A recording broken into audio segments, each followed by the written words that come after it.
Hello everyone, I hope you all are doing well. Today I am going to start with the topic ethics. Now before we begin, I would like to tell you a few important things about this topic. This topic, as you can see, is the most important topic to CFA Institute, as ethics is very important as a CFA Institute candidate and as a CFA Institute member. That's why CFA Institute puts most weightage in this topic. Around 16 to 20% of the questions come from this topic alone as compared to all the other subjects. The first question that you will see as soon as your exam starts is from ethics. There will be total 30 to 35 questions in the beginning itself in the first session of your exams. In the second session, they don't ask ethics. They ask ethics only in the first session, and there are around 30 to 35 questions from ethics alone. Now, under this topic, there are 5 chapters. The first chapter is Ethics in Trust and Investment Profession. It is a very easy chapter, quite scoring. It talks about what is ethics, what is profession, why is ethics important, just the basic introduction of this topic. The second chapter, Code of Ethics and Standards of Professional Conduct, it's also very small, but it's quite tricky when you solve the questions, as it has around 6 Code of Ethics. Now you need to memorize those 6 Code of Ethics, because in exams they might just ask the question, which of the following is not the Code of Ethics? Now you will not know until and unless you have memorized all the 6 Code of Ethics. It's very simple. I'll help you through it, but read through this chapter carefully and solve as many questions as you can. The third chapter, that is Guidance for Standards 1 to 7. As you can see, I have highlighted this chapter. It is the most important chapter. Around 80% of the questions comes from this chapter. So there are 7 standards in this topic. Every standard has few subsections. For example, first standard, professionalism, has 4 subsections. The first subsection being knowledge of law, second, independence and objectivity, third, misrepresentation, and fourth, misconduct. So I will divide all my lectures subsection wise.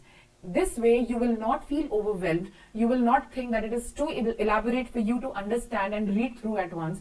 We will divide this chapter into subsections and we will cover everything, all the examples, all the case studies, everything in detail. The fourth chapter is Introduction to GIPS. Now this is Global Investment Performance Standards. These standards are not mandatory for everybody to follow, but it's preferred by the CFA Institute that the firms follow it. In this chapter, you just have mere introduction of this topic, GIPS.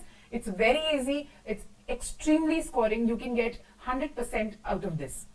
The fifth chapter, which is Ethics Application, is nothing but the case studies of the standards 1 to 7. I will try and cover as much as possible all the case studies from ethics application into this chapter only. So technically, we will only have 4 chapters to study.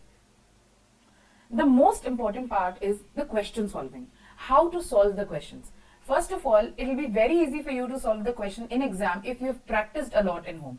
With ethics, you will realize that while reading the book, it's very easy. You are able to understand everything. But while solving questions, it gets a little tricky because you feel that all the answers are correct. You have to choose the one which is the most accurate. In ethics, this is the major issue.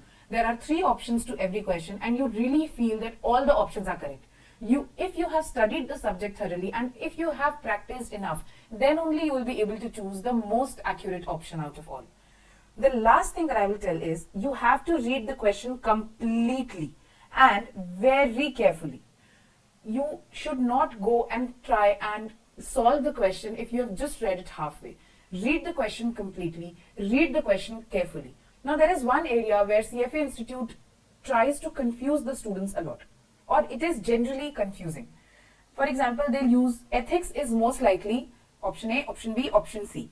Or they will say ethics is least likely option A, option B, option C.